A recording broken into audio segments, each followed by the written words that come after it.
Votre cuisine est presque terminée. Pour fixer la façade de votre lave-vaisselle encastrable, reportez les mesures fournies avec votre appareil. Fixez tout d'abord les pattes de fixation dans les emplacements prévus, puis vissez la façade à l'appareil.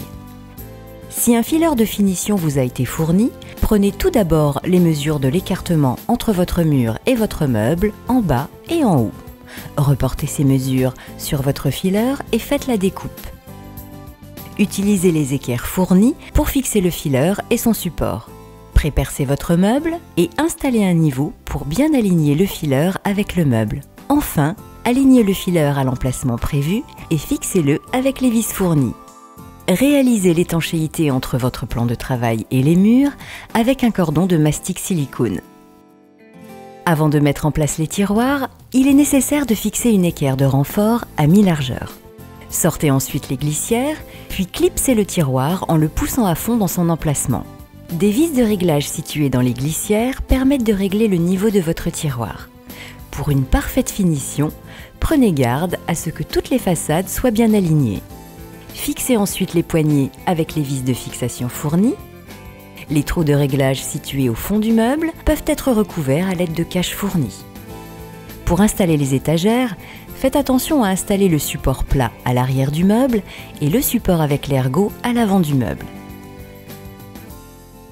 Pour remettre les portes en place, enclenchez tout d'abord l'avant de la charnière côté porte, puis clipsez l'arrière. La vis de réglage située la plus à l'arrière permet de régler la profondeur de votre porte. La vis située la plus à l'avant permet de régler l'alignement avec votre meuble. Et les vis situées au-dessus et en dessous permettent de régler la hauteur. Si vos colonnes sont équipées de portes à ressort, réglez-les de manière à ce qu'elles restent stables dans toutes les positions. Vous pouvez mettre les caches fournies pour une meilleure finition.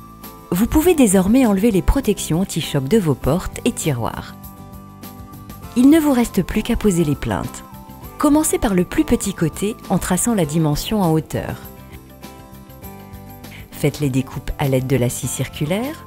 Mettez-le en place et installez la cornière de finition qu'il faut couper à bonne dimension également. Fixez votre plinthe à l'aide des fixations autocollantes fournies. Ces fixations doivent être positionnées sur les pieds aux emplacements prévus. Prenez la mesure de la plinthe suivante en hauteur et en longueur. Faites les découpes. Placez cette fois dans les pieds les supports d'accroche clipsables. Mettez en place votre plinthe et rabattez les ergots plastiques pour assurer le maintien. Faites de même sur la dernière partie de votre cuisine. Si l'ouverture de la porte de votre lave-vaisselle est gênée par la plinthe, reportez les mesures et faites la découpe.